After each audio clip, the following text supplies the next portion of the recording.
like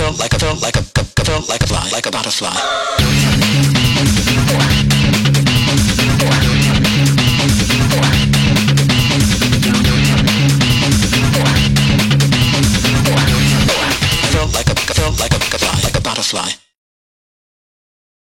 Eh bien bonjour tout le monde, on se retrouve pour une toute nouvelle vidéo dans un parc finlandais. Nous sommes à Linnatmäki, on est en plein cœur de la capitale finlandaise, puisque regardez, on est vraiment à Helsinki, regardez, il y a les tramways qui passent, un petit peu comme à Göteborg avec Liseberg, un très bon parc d'attractions d'ailleurs Liseberg. Et c'est vrai que les parcs scandinaves nous laissent généralement de bons souvenirs, et Linnatmäki a de quoi nous faire baver, puisqu'en effet on a le plus grand roller coaster in Tamin, multi-launch coaster, tout ce que vous voulez, un petit peu à la Taron, vous le voyez, c'est Taiga, c'est le roller coaster bleu que vous voyez tout là-haut. On a du spinning coaster, on a du coaster assez ancien, enfin bref, Linnatmäki ça regorge quand même un petit peu de belles curiosités dont j'ai vraiment très hâte de découvrir. Ça y est, on rentre dans le parc d'attractions. Linnatmäki est ouvert en 1950 et comme beaucoup de parcs scandinaves, il a tendance à se reposer sur une économie du local. On est vraiment en plein cœur de la capitale et sa première cible, c'est justement les habitants de cette capitale. Oh purée, est-ce que vous voyez la Taiga? Oh, j'ai très hâte. On va le faire bien évidemment aujourd'hui, on va en profiter un maximum. Il a l'air absolument splendide, mais bref. On en reparlera tout à l'heure de Taiga. On va parler quand même un petit peu du parc. Donc Linnatmäki aujourd'hui ouvre de 13h à 21h, donc c'est l'équivalent finalement d'un 10h-18h. Mais comme vous pouvez le voir, son horaire d'ouverture est beaucoup plus étendu, en tout cas vers la soirée, tout simplement parce que voilà, l'économie est différente, les habitants ont plus tendance à s'amuser après le boulot. Là on est vraiment sur une économie complètement différente qu'un parc Astérix où là on est plus vraiment sur une économie de la journée. Ici c'est du Pepper Ride, c'est-à-dire que l'entrée est gratuite et les attractions sont payantes. Vous avez bien évidemment la possibilité d'acheter un bracelet en illimité pour faire toutes les attractions.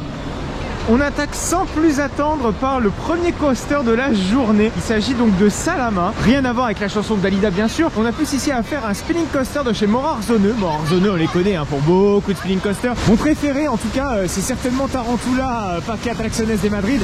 L'excellent Tarantula qui est extrêmement haut, extrêmement imposant avec des gros horseshoes. Et bien évidemment comme tout gros spinning coaster qui se respecte, on a un lift ultra rapide. Mais est-ce qu'il sera aussi bon en tout cas que tous ces spinning coasters que l'on connaît tant?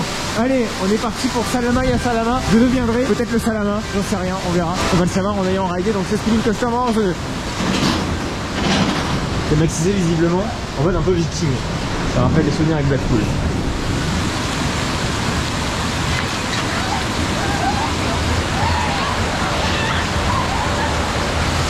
Il est plutôt compact quand même ce spinning coaster, c'est un SC3000, c'est pas du tout un modèle standard, c'est bien un modèle custom. Il faut dire bon, il est plutôt sympa, après c'est pas non plus le meilleur spinning coaster Morarzone qu'on ait pu le faire. On est clairement préféré, ça reste celui du Parque Atracciones de Madrid. Mais il est plutôt sympa, il est pas très haut, une longueur raisonnable. En plus il a plutôt pour avantage d'être bien intégré, avec beaucoup d'arbres, de la végétation et surtout on a le raft qui est juste en dessous. Les supports ont été clairement adaptés pour pouvoir être construits au-dessus du raft. Technologiquement on est encore sur un coaster cagé au chausse-pied, clairement. Après ce spinning, on enchaîne donc avec un autre coaster. Il s'agit de Tuliereki. Alors qu'est-ce que c'est que Tuliereki? C'est un petit coaster. Regardez, un coaster bleu. Donc je ne parle pas de Taiga là qui est en train de tourner. Je vous parle du plus petit coaster là qui est juste en dessous. Il est également bleu. Il s'agit d'un E-Motion Coaster. Alors les E-Motion Coaster, c'est quand même un modèle qui n'a pas été très vendu. Et pour cause, il n'y en a que deux dans le monde. Le premier est à Amsterdam Dungeon qui a été complètement détruit d'ailleurs ce roller coaster. Il n'existe tout simplement plus. Et il s'agit du dernier E-Motion Coaster à être encore en activité. Donc qu'est-ce que c'est? En fait c'est un modèle de Widemouse qui a été un petit peu amélioré dans le sens qu'on a des véhicules de 3 rangées au lieu de 2, donc ce qui permet d'avoir une capacité un peu meilleure, mais surtout de pouvoir faire des enchaînements un petit peu plus bizarres. Moi je trouve qu'on est plus sur une amélioration quand même de la Widemouse classique en fiche technique. On peut faire des layouts custom et c'est un peu plus adapté au gros parc parce que forcément il y a une rangée plus, donc de la capacité en plus. Ici ça s'appelle Tuliereki. Tuliereki. On est visiblement encore dans une théma un peu dark. Bon, certes là on était sur une théma viking tout à l'heure, mais ici là on doit être sur une théma un peu chevaleresque visiblement. On a des crânes un petit peu partout. Enfin bref, on va donc tester ce modèle de Mack Ride qui existe uniquement donc visiblement à Linnatmäki. Alors, l'E-Motion Coaster, qu'est-ce que ça va donner ce machin là? Déjà ça sort les grands noms, les grands noms marketing. Ça n'a pas été trouvé ça par un ingénieur, non, ça c'est une équipe marketing qui a dû donner le nom E-Motion Coaster. Allez, c'est parti. Donc il est tout bleu comme Taiga, vous le voyez. Putain, on a un excellent point de vue sur le stand de Taiga et la voie ferrée d'ailleurs principale. Oh putain, pardon, de Helsinki. Et oula, on sent qu'il y a du jeu quand même entre les roues. Qu'est-ce que c'est que ce virage? Alors vous l'avez peut-être pas ressenti forcément à la caméra, mais en fait il y a un léger gauche-droite qui a été fait là sur cette partie à plat. Bon, pourquoi pas. là là, oh là, oh là, oh là, oh, oh, oh, oh. C'est quoi ces transitions en 2 fois comme on le fait plus depuis un haut? Ah, il se passe pas grand chose ici. Bon. Allez, oui, oui, oui. Petit coup de frein. Ah oui, d'accord, on est limite presque à l'arrêt quoi. Avec Taiga qui tourne là juste derrière. Enfin, on l'a vu juste en face de nous plutôt. Ouais, oh, il y a des transitions assez bizarres. Hein. Bon. Oh, oh, oh, oh. Oh, c'est violent. Bon, vous l'avez remarqué, on a des trains ici donc de 3 rangées comme je vous l'ai dit dans l'intro là. Putain, c'est trop violent ce truc. Ceci dit, ça reste moins violent qu'une Wellmost classique. Je pense pas que ces gros coups de frein là soient réellement nécessaires. On sent qu'il y a du jeu quand même entre les roulements, c'est impressionnant. C'est pas forcément le cas sur les Wellmost classiques. Putain, avec le gros logo Mac comme ça au cul du train. Là, il n'y a pas de but. Hein. Ouais, bon, c'est mieux que Wellmost classique, mais c'est vrai qu'à la longue avec le gros jeu, ça doit pas être très agréable non plus.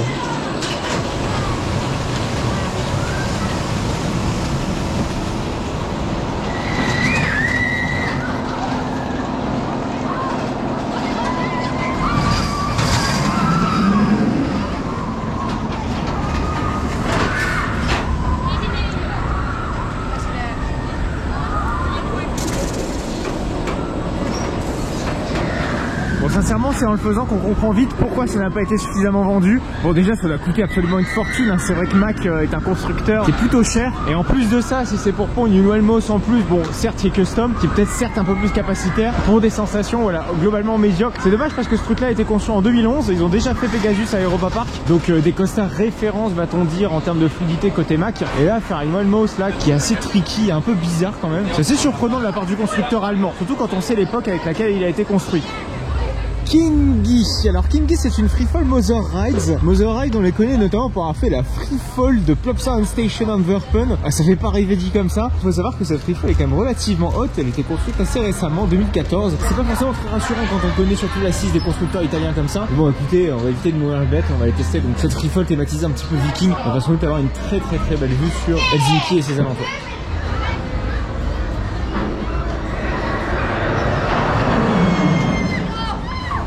Alors Kinguin, c'est quand même sympa, putain, c'est même très bien. Alors c'est vrai que l'assise est en plastoc pour le coup, mais j'ai remarqué avec beaucoup de freefall des constructeurs italiens, c'est qu'on a les fesses légèrement en contrebas par rapport à nos jambes, ce qui permet d'avoir des sensations décuplées. J'avais déjà observé ça sur celle de Sagaron qui est vraiment pas très haute, mais on a cet effet d'accentuation grâce à la position qui est adoptée par l'assise. Ici on a quand même une belle hauteur qui a été faite par Mother Rides. On a vraiment cette sensation d'être tiré, d'avoir ces billets au ventre tout au long de cette freefall. J'ai déjà eu des freefall beaucoup plus hautes qui ne procuraient pas des sensations aussi intéressantes que Kinguin. Je ne parle pas du Kinder bien sûr. Bon, on est dans une zone assez reculée du parc. On a notamment un polype qui est juste ici. Un polype qu'on peut retrouver donc comme à Stagaran, c'est la version Schwarzkopf. Et juste à notre gauche, on a un petit coaster. Alors un coaster, c'est un e-power hein, mais qui compte comme un crédit. Et plus il a l'air d'être custom ce bazar. Alors ça alors, me voici surpris. Ce crédit est en fait gratuit, donc vous n'avez pas besoin de waistband. Je rappelle, l'entrée du parc est gratuite, donc techniquement, si vous souhaitez rentrer dans le parc et faire ce crédit, n'importe quand vous pouvez le faire. Par contre, ça fait un peu ghetto, hein. Faut pas s'attendre bien évidemment à monts et merveilles avec ce truc-là. C'est un peu pour les gosses, mais ça fait plus un. C'est un e-power, hein, faut le savoir. C'est un e-power de chez Technical Park, Suspended, donc rien à voir avec les versions Ventura qu'on peut retrouver à Parc Attracciones de Madrid, encore lui, ou même à Flamingoland. Ah, on avait testé celui de Flamingoland. Il y a carrément des freins comme ça. Oui, c'est bien des grosses mâchoires qu'on a sur la piste. Et voilà, atterrissage. Attraction suivante qui ne fait jamais rêver, c'est Pirajuna. C'est un e-power Mack. E-power Mack qui est tout en haut d'une falaise. Ça peut être assez stylé à regarder. On s'en attend pas non plus à monts et merveilles, puisque ça n'a jamais été non plus des coasters absolument extraordinaires, hein, les e-power Mack, dans tous les sens du terme. Il a encore les vieilles lap-bars comme avait Apple Express Ancien en son ouverture. Maintenant les nouveaux Power Ride style de Drac à Plopsaland, Max & Moritz à Efteling, eux ont des lap-bars individuels. Allez, ça va powered sévère. Par contre il y a énormément de graffiti là sur la coque du train, ce qui est fort dommage. Bon, ça ce n'est que pour l'aspect esthétique. Maintenant pour ce qui est de l'aspect purement ride, bon, toujours un e-power hein. Ah mais il y a une belle vue, non seulement sur le parc, mais aussi sur Helsinki. Coucou le stall de Taiga, il donne très envie. Et voilà, fin de... Oh là là là là. Oh, ça gèle latéraux sévère. Oh, bon, je vous ai épargné les 52 000 tours que nous a offert cette e-Power. Mais bon, faut rappeler tout de même que le parc est un peu par rail, donc forcément les personnes qui vont payer pour faire une seule fois le coaster, autant qu'ils en aient pour leur argent. Kirnu. Ce type de coaster nous a l'air tout à fait familier, parce qu'en effet ce sont des Axpin Intamin. On avait déjà fait un notamment à Grönalund, c'était en Suède, donc également dans un parc scandinave. C'est super intense comme machin. Bon, celui-ci est quand même beaucoup plus court, hein, comme vous voyez on a été amputé d'un tiers de parcours. Celui de Grönalund est le seul d'ailleurs à être vraiment le plus long. Celui-ci est moins haut, un peu plus court. Ça va sans doute nous être utile, parce que c'est vrai que ces trucs là faut les assumer, faut les encaisser. C'est un crédit, donc on va s'empresser d'aller le faire. Mais c'est vrai que j'avais plutôt apprécié celui de Grönalund, donc le fait que ce soit peut-être un peu plus court peut peut-être nous aider à l'apprécier peut-être davantage, sait-on jamais.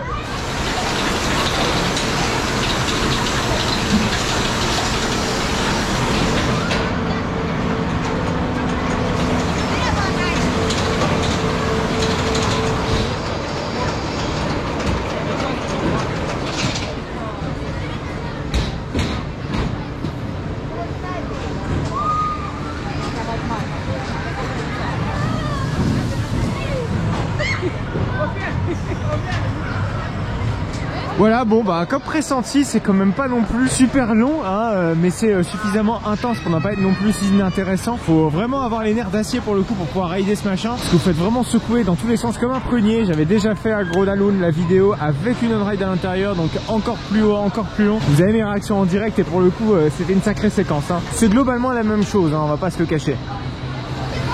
Il y a une grosse secoupe volante là derrière, une secoupe volante comme ça en brique, un petit peu étrange quand même. On se demande ce que c'est ce truc là. Ça s'appelle l'Imanodrata Extra, rien à voir avec la lessive.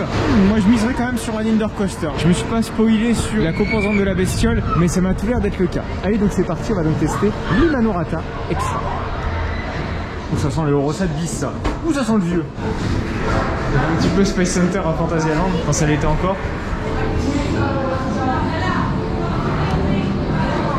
Il s'agit d'un Zierer, donc un modèle Corse, visiblement un custom, hein, parce que j'ai jamais vu de Zierer comme ça avec des stations en virage. Et il n'y a qu'un seul frein d'ailleurs, hein. Donc à mon avis le débit ne doit pas être foufou, d'autant plus qu'il y a des casques de réalité virtuelle, je pense que vous allez le voir là, il y a des têtes qui clignotent. Vous avez la possibilité de choisir votre film, vous avez également la possibilité de ne pas prendre la VR. C'est ce qu'on va faire, on va pas faire de VR. Elle est assez lumineuse quand même cette station, et c'est assez étrange pour une station de Space Coaster. La TMA a beau ne pas être tombée par terre, ça fait son charme.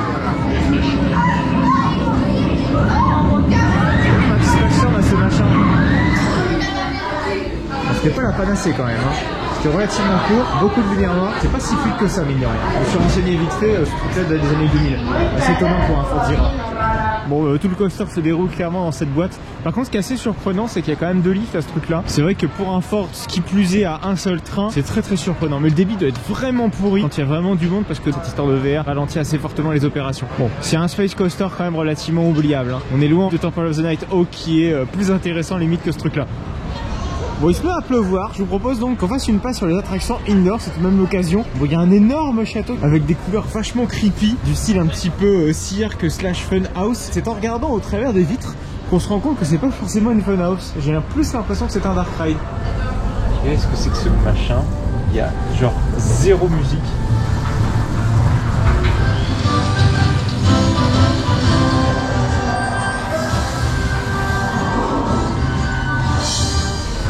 Vraiment très creepy.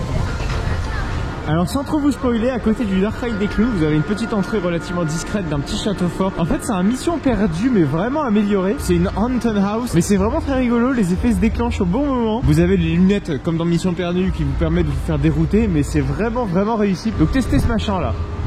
Sans transition, passe directement à Hotelli, j'en sais rien. Visiblement, ça a l'air d'être une haunted house. En tout cas, c'est ce que ça laisse présager sa devanture. D'ailleurs, j'aime beaucoup ces petites files d'attente. Là, regardez, c'est des petits nonos pour pouvoir simuler et délimiter tout l'espace de files d'attente. Donc, on va rentrer dans le bâtiment, on va voir un petit peu ce que c'est ce truc. Ok, on a affaire à un dark ride, visiblement.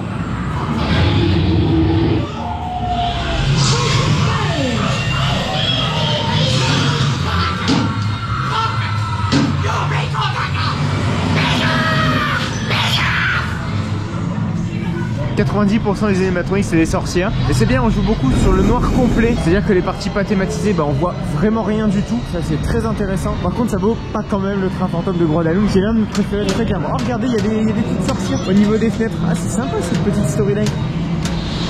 Est-ce que vous voyez ce grand wooden là qui est juste au-dessus? C'est Vuoristorata. C'est un nom assez imprononçable pour nous francophones. Mais il s'agit d'un wooden avec un breakerman, c'est-à-dire que vous allez avoir une personne qui va être au fond du train, qui va modérer la vitesse en tout cas à sa guise. Bien évidemment, il a été formé pour tout ça, hein, rassurez-vous. Mais il faut dire que ces wooden coasters là sont extrêmement anciens. Donc celui-ci date de 1951, donc un an après l'ouverture du parc, on avait la construction donc, de ce wooden coaster et même l'ouverture à l'opération de ce wooden. On en a fait un notamment au Prater de Vienne, mais celui-ci était beaucoup plus raisonnable en termes de taille. Il avait des dimensions moins imposantes. Allez, donc on va s'engager dans la file d'attente de ce machin, on va aller le tester. Ce sera donc certainement l'instant de nostalgie.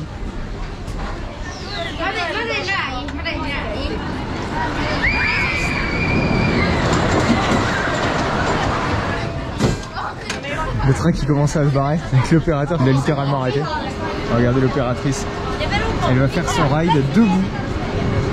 Mais bon, c'est ainsi pour contrôler le train. Elle est bien évidemment attachée. Il y a une bête ceinture de sécurité. Assez surprenant quand même. Et nous, on va pouvoir embarquer donc dans ce train-ci pour cette attraction. J'avoue que c'est tout de même pas rassurant de se dire qu'on va être freiné par une personne là tout au bout du train. Mais bon, c'est comme ça qu'on faisait des coasters il y a une petite centaine d'années. Et je trouve ça tellement appréciable qu'on en ait encore en activité, dont celui-ci. On est quand même sur une hauteur beaucoup plus impressionnante que ce qu'on avait fait au Prater. Hein. C'est limite si j'ai pas l'impression de voir Balder, quoi. Allez, let's go. On sent là toute l'aspérité du bois. Hein. Chaque plan, j'ai envie de dire, compte. Bon, je pense qu'on va pas avoir de gros airtime non plus, vu comment on est attaché. Ouais, on a une simple lap bar. Ah, on est sur du side friction avec un lift à câble. Oh là là là, non mais regardez-moi toute cette technologie. Putain, ça va vite aussi. La vache.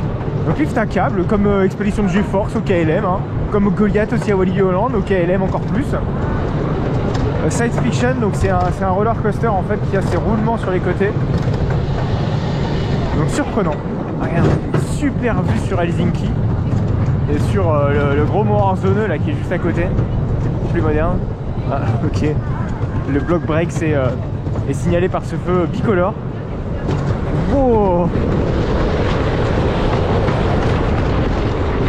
Ça reste globalement fluide. Alors effectivement, il y a 2-3 petits à-coups sur le bas de la drop, mais pour un coaster de cet âge, on va pas lui en tenir rigueur, hein, clairement. Toujours ce système de block breaks au feu bicolore.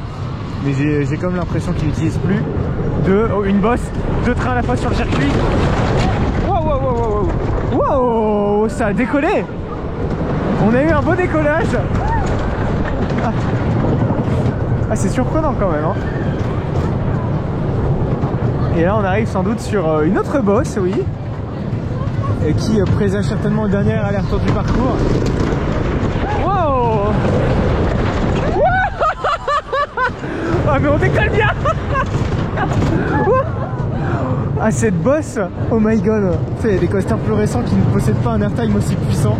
Ah, il est là le transfert track au calme. Oui. Là, par contre le breakerman là qui doit être au bout, qui doit se taper l'airtime comme ça doit pas être rassurant pour lui. Ah, carrément tunnel, ça rigole plein. Ça y est, on voit la lumière au bout du tunnel. C'est le cas de le dire pour le coup, ce qui va nous permettre donc de débarquer tranquillement et de valider cette attraction. Putain, faut les garder les trucs comme ça, hein. C'est tellement marrant et très familial en même temps.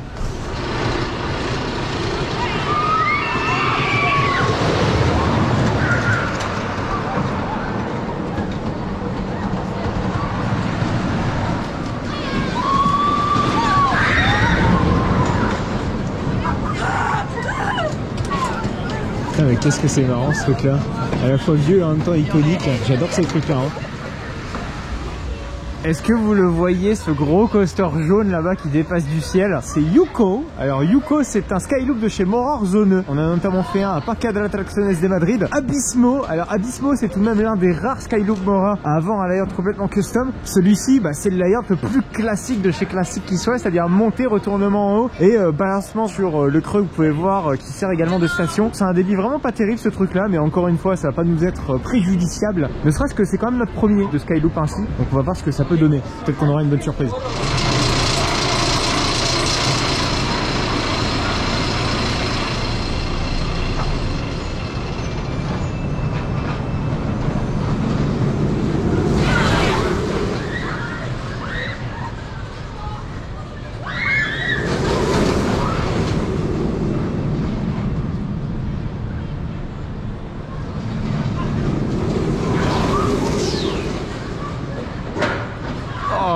qu'est-ce que c'est nul ce truc. Encore plus le gros claquage que vous avez là. Oh pétard, c'est pas confortable, on sent qu'il y a du jeu de partout. En plus, il y a la barre qui vous appuie sur le ventre.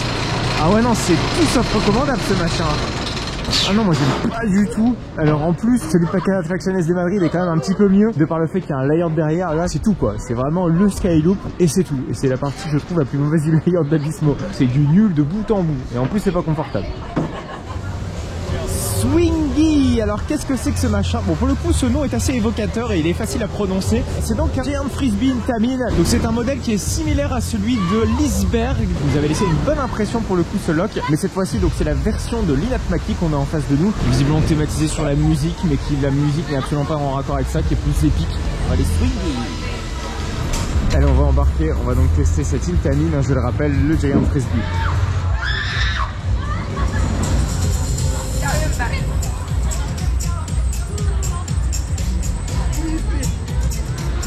Putain, ça a vraiment de la patate ces machins là, hein. C'est-à-dire que dès le premier balancement, vous avez déjà une sacrée vélocité, ce qui vous permet d'atteindre déjà de très belles hauteurs. Faut savoir que votre frisbee atteint bien plus que 90 degrés. Quand je dis bien plus, c'est vraiment bien plus, hein. C'est une belle patate, une belle pêche. Thématisation un peu bizarre, mais bon, j'en parlerai beaucoup à la conclusion de la thématisation globale de l'Inat Maki. Ce que j'aime bien, c'est l'idée d'avoir foutu des gros instruments à vent comme ça au niveau des pieds. Je trouve ça assez sympa et plutôt stylé. Swingy, c'est vrai que j'ai oublié de le préciser, mais c'est quand même l'ajout le plus récent du parc l'Inat Maki. Il a été ajouté en 2024. C'est une belle machine. C'est vrai qu'Intamin, c'est très bien fait les Giant Frisbee, de par surtout le fait d'avoir donc déjà des sièges très confortables comme sur Taiga et sur Taron, et ça de la barre, c'est vrai que c'est plutôt rare quand même dans les Giant Frisbee, qui ont plus tendance à avoir des gros harnais bien dégueulasses, surtout chez les constructeurs italiens.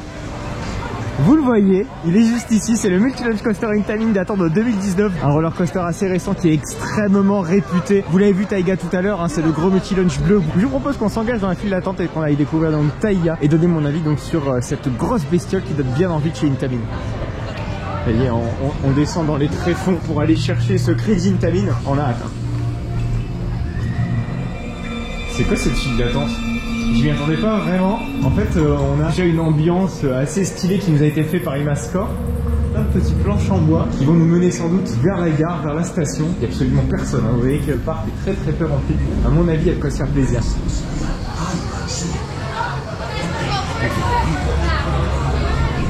Si on en prend les casiers, le coaster tourne donc à 2 trains et 2 trains qui portent des noms. En effet, puisque les 2 gros Félix, voilà, qui sont représentés donc par ces merveilleux trains Intamin, s'appellent l'un Félix, donc celui-ci c'est Félix, et l'autre Fiona. C'est assez sympa d'avoir les 2 petits noms comme ça, assez pro-guignolesques à ces 2 trains. Donc c'est sa capacité maximale, hein. Je vous rappelle, on est sur un système de Vapor Ride ou un système d'achat de billets en illimité pour toutes les attractions. Donc notre train arrive, on va embarquer. Et on va tester Taiga et voir ce que va donner ce gros Multi-Launch Coaster Intamin, je le rappelle, hein.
On va conclure avec mon avis sur cette très grosse bestiole Taiga. On n'en voit qu'une seule partie. Le coaster s'étend tellement. Bon, vous les avez vus dans les off-ride, mais très clairement, là, la vue que vous allez avoir là maintenant, pendant mon explication, est presque infime de tout le layout qui est ultra long. Et c'est déjà un premier point positif qu'on va évoquer de Taiga, c'est sa longueur. Alors, on commence par une petite mise en bouche qui est beaucoup plus intéressante que celle de Toutatis. Je soupçonne en tout cas qu'il y a une très grande inspiration. Première partie, donc avec un très bon launch, un launch qui kick des déjà très bien et qui entame vers une inversion qui est très flottante pour le coup. Pas une inversion qui va faire partir sur le même côté avec Toutatis. Non, là on est vraiment sur une vraie inversion bien roulante mais qui prend bien en hauteur. On est dans le pendouillement à l'avant et à l'arrière on est plus dans le floating. On entame surtout énormément de virages qui raclent bien le fond du parc et qui surtout raclent bien le fond de la colline. On prend vraiment une très bonne vitesse, on a un très bon moment de jet comparable à ce qu'on peut retrouver dans certains virages de Taron quand il prend vraiment beaucoup de vitesse. On va en reparler bien évidemment de Taron parce que je pense que Taiga c'est clairement un coaster qui est une évolution spirituelle de Taron et qui est encore meilleur je trouve de mon point de vue. Plein de petits virages du S-turn avec de l'éjection latérale pour ensuite entamer donc ce second launch, très bon second launch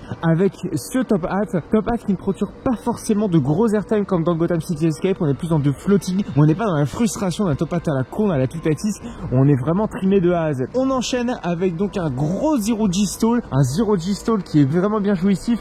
Pareil, on est vraiment dans le zero G-stall, pas vraiment d'airtime latéral en entrée et en sortie. Contrairement à Gotham City Escape, on est vraiment bien éjecté en latéralement, c'est pas du tout le cas, qui permet donc de nous mener vers un petit camelback qui offre un excellent airtime comparable à ce qu'on peut retrouver sur Lost Gravity. Et là c'est la panacée, donc on arrive sur le plus haut point de Taiga, de l'airtime, de l'éjection et énormément de vitesse, c'est ce qui caractérise aussi Taiga. Il y a aussi un très bon élément juste au-dessus de la station qui fait beaucoup penser à ce qu'était Taron quand il était vraiment à une très bonne vitesse à son ouverture en 2016 avec de l'éjection latérale. La partie la plus haute de Taron, on est vraiment dans cet esprit-ci et on se tape vraiment une très bonne éjection quand on fait ces petits S-turns. Ce que je lui trouverais comme défaut, parce qu'il y en a quelques-uns, voilà, il y a une très légère vibration qui peuvent être ressenties à des endroits très précis au dernier rang, ce qui n'est pas le cas des autres rangs. Ça manque peut-être un tout petit peu d'éjecteur sur le top hat, mais c'est tout. En fait, c'est tout ce que j'ai à dire à propos de Taiga en termes de défauts. Parce que clairement c'est une grosse bombe, hein. Très clairement la longueur de ce machin c'est presque interminable. Non vraiment, Taiga c'est une excellente machine qui est presque un leitmotiv pour pouvoir venir ici à l'Inat Maki. Et si on reparle un petit peu plus du parc en son global, la thématique est très cringe. Il y a énormément de zones qui sont thématisées clown, très bizarre. J'avoue qu'il y a énormément de progrès à faire peut-être pour pouvoir rendre le parc peut-être un petit peu plus attractif thématiquement et pour pouvoir lui donner une âme comme l'Iceberg. L'Iceberg on est vraiment bien au-dessus en termes d'âme globale dans le parc. C'est vrai qu'ici on a un Space Coaster mais qui est assez vieillot. Ouais, je sais pas, il lui manque quand même une petite aura Inat Maki. Attention, c'est pas une catastrophe, hein. Faut bien mettre l'église au centre du village. Pour un parc urbain, ça mériterait peut-être d'avoir une amélioration à certains endroits du parc pour pouvoir rendre la chose encore plus vivante et un peu moins cringe. On tombe vraiment pas là-dedans quand on est à Gronalund ou à l'Iceberg. Mais il y a un coaster quand même là, dont on n'a pas l'Iceberg et Gronalund, c'est Taiga. Je préfère largement un Taiga, un Helix à un Balder. Au niveau du top 10, il va falloir que je me décide avec moi-même parce que Taiga, c'est tellement excellent. Mais je pense que vous l'avez deviné, hein, là je préfère Gotham City Escape à Taiga. Par contre, je vais largement préférer un Taiga à un Toutatis. Voilà, bah écoutez, c'est la fin de cette vidéo à l'Inat Maki. Une très bonne découverte, surtout pour pouvoir faire Taiga. Je le répète et je le redis, Taiga c'est excellent. Merci à vous de m'avoir suivi. N'oubliez pas, pour suivre toutes mes aventures, bien évidemment, abonnez-vous à cette chaîne, abonnez-vous à mon compte Instagram. Je vais donc vous recommander d'aller voir mes vidéos que j'ai pu faire notamment en Suède. On avait visité 4 parcs en tout, on avait visité Furudvik, Rodalund, Liseberg et Kolmarden. J'ai beaucoup parlé de Liseberg dans cette vidéo avec Helix et Balder. Voilà, 2 très bons coasters, mais il faut parler aussi d'un très bon parc d'attractions qui a une énorme good vibe à l'intérieur de ce parc et ça vaut clairement le détour. Si jamais vous ne connaissez pas l'Iceberg, il faut que vous alliez voir. Le lien va donc s'afficher juste à votre droite. Il ne va donc plus que quelques secondes pour pouvoir cliquer et aller voir cette vidéo.